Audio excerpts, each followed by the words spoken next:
सब भाइयों को राधे राधे।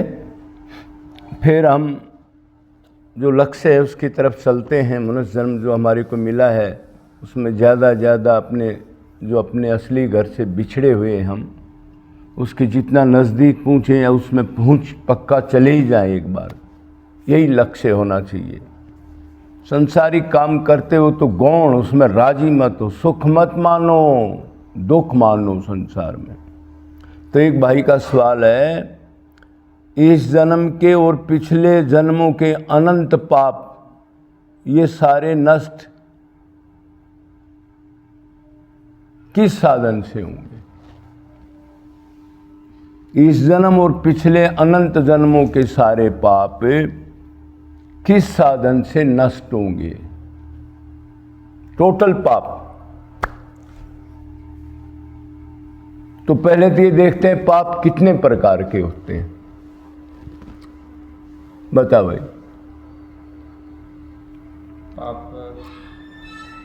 पाप 3 प्रकार के होते हैं, संचित कर्म, प्रारब्ध कर्म, क्रियामण कर्म। इन्हीं में सारे धर्म पाप फिक्स होते हैं। पाप पुण्य से नहीं है। हाँ, तो सारे पाप कैसे नष्ट होंगे? मतलब अंतकरण की पूर्ण शुद्धि हो जाए, मैं मेरा का भाव चला जाए, सब जीवों में आत्मा और परमात्मा की देखने की शक्ति आ जाए, दीनता आ जाए। ये कैसे होंगे? कोई कहेगा जी मैंने कोई पाप किया है, मैं उसका प्रायश्चित कर लूँगा। प्रायश्चित लिखे हैं कर्मकांड में, शास्त्रों में। अब जी आपने ये पाप किया, कोई गौ हत्या कर दी, किसी जीव को तंग कर दिया या कोई झूठ बोल दिया, तो उसका प्रायश्चित ऐसे ऐसे कर लो, वो कर्म कट जाएगा। मतलब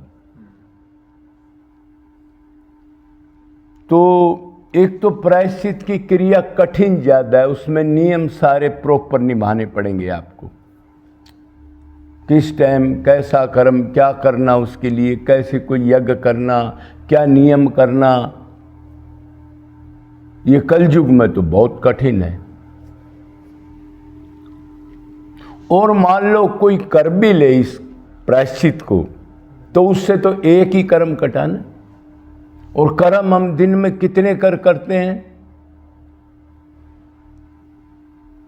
अरे हजारों कर्म कर देते हैं एक दिन में मन से। हाँ, चारपाई पर पड़े पड़े, कुर्सी पर बैठे बैठे। आप कहोगे बाहर तो कहीं नहीं गया, ये तो इधर चारपाई पे लेटा हुआ है। अरे वो चारपाई पे लेटा है, लेकिन कर्म करने की मशीन, कर्म कहाँ से होते हैं? वो मन से होते हैं। चिंतन आया तब कर्म होते हैं। तो बहुत से लोग बेचारे ये नहीं जानते भाई हमारे, अब पाप कहाँ से बनते हैं। मैंने तो कोई पाप नहीं किया पूरे दिन में, मैं कहीं गया ही नहीं।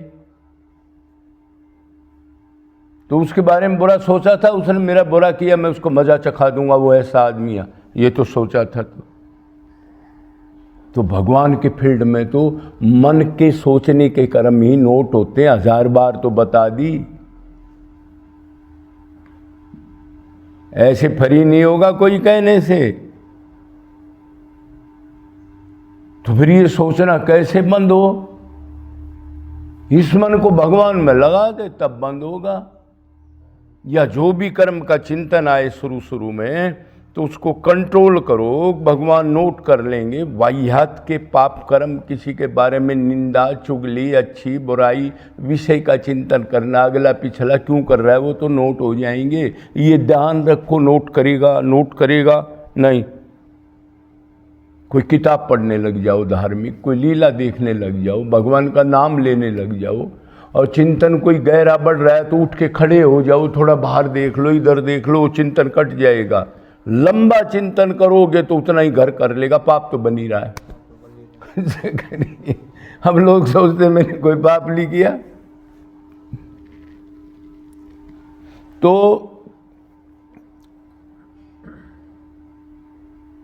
एक ही पाप मान लो प्रायश्चित किया तो नष्ट होगा उसको, और उसकी विधि बहुत ज़्यादा है।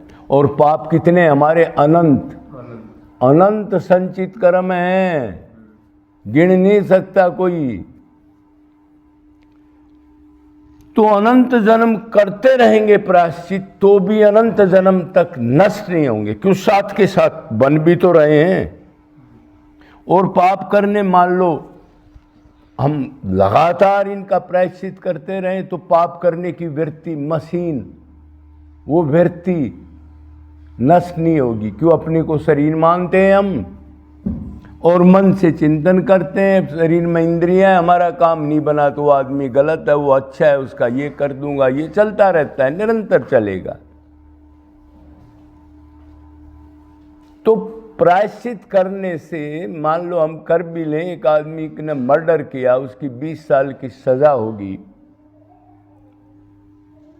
तो एक पाप से तो मुक्त हो गया। लेकिन वो जेल में ही ये सोच रहा है, जिसने मेरा वो कराया उनको मैं छोड़ूंगा नहीं, उसका अनिष्ट करूंगा, बुरा करूंगा। वृत्ति बनी हुई है कि वृत्ति तो भगवान में, ये मन लगाए बगैर मायापति आए तो माया के अवगुण ये जाएं, ऐसे कैसे जाएंगे? सोचने से थोड़ा बहुत सावधान रह सकता आदमी। अगर ये गलत काम नहीं करना, नोट कर लेगा तो दंड मिलेगा।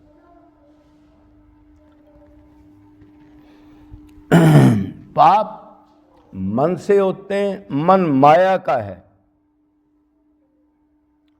और ये माया जब तक रहेगी, जब तक पाप सर्तिया होते रहेंगे।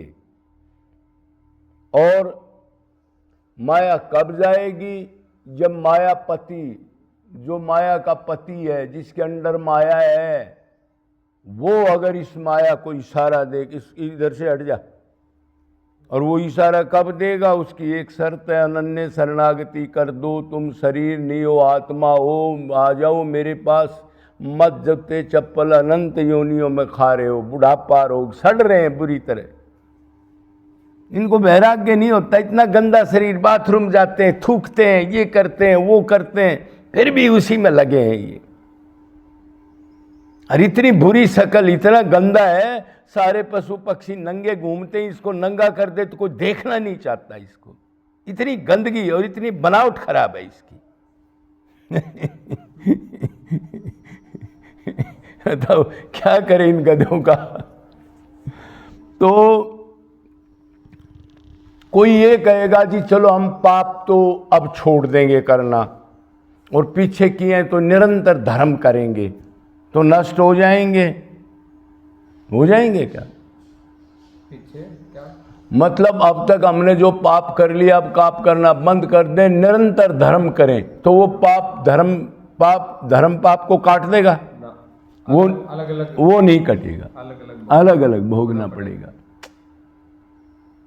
भगवान की अनन्य अभी किसी ने इधर इस दुनिया जगत में 4 मर्डर कर दिए, और वो कह रहा है जी अब मैं सेवा करूंगा जीवों की, अनाथ आश्रम चलाऊंगा, ये करूंगा, अब मेरे मर्डर माफ हो जाए। तो वो कहेगा भी अनाथ आश्रम चलाएगा, अच्छा कर्म है तो तेरा पुरस्कार मिलेगा, लेकिन जो पिछला किया है वो तो बेटा भोगना ही पड़ेगा तेरे को।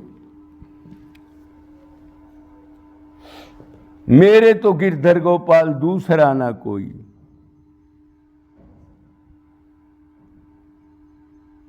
तो इससे भी नहीं चलेगा। आप कहोगे जी फिर भगवान की भक्ति तो करते हैं, तो भगवान की भक्ति कहाँ कर रहे हैं हम?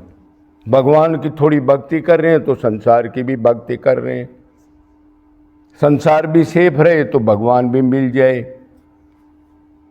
भक्ति की डेफिनेशन नहीं जानते हम, बड़े बड़े नहीं जानते, इसी को भक्ति मान लेते हैं।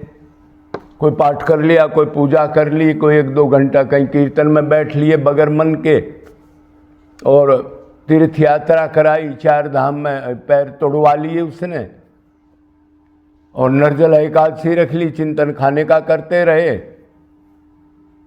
और संप्रदाय वगैरह में, उस संप्रदाय का हूँ, मैं राधा बल्लभ हूँ, मैं ब्राह्मणाचार्य हूँ, मैं वैष्णव हूँ, मैं शैव हूँ, इसमें आपस में और निंदा चुगली, गलत भक्तों के प्रति चिंतन करना।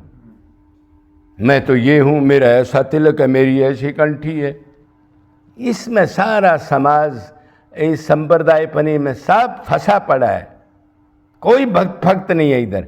हम क्या भक्त करेंगे जो इसी में लग रहे हैं, ये ऐसा है ये ऐसा है। अरे तुम सारे भगवान के दास हो, भगवान से बिछड़े और भगवान के पास जाना है, फिर कहां से संप्रदाय बना के क्यों लड़ रहे हो आपस में? सबका एक ही एम है, आनंद चाहिए, वो भगवान के पास है। ये और करते रहते हैं बीच में। इतनी संकीर्णता है इस पूरे समाज में, खासकर साधु समाज में। 7-7 कुटियां हैं, एक ही गुरु के चेले आपस में नहीं बोलते।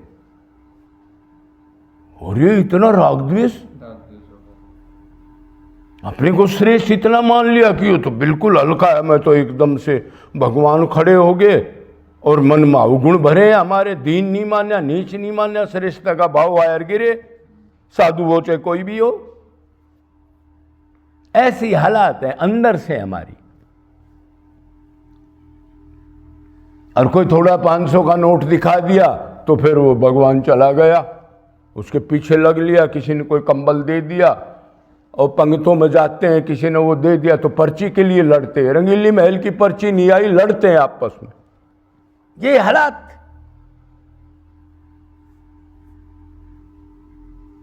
तो मीरा ने कहा, उससे हमने सीखना चाहिए, मेरे तो गिरधर गोपाल दूसरा ना कोई, क्यों सहारा लेते हो पैसे का, फलाने का, धकड़े का? किस लिए? अपने लिए।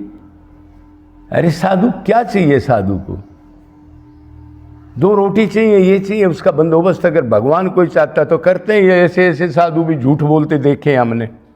अब जी 3 दिन खाना नहीं मिला, मैं पानी पी करके रहा। अरे भगवान जब कीट पतंग को सब कुछ देते हैं तो तेरे को कैसे छोड़ दिया उसने? अपनी बड़ाई करने के लिए मैं 5-5 दिन तक कुछ नहीं मिला, मेरे को आश्रमों से निकाल दिया, भगा दिया, मैं भूखा रहा।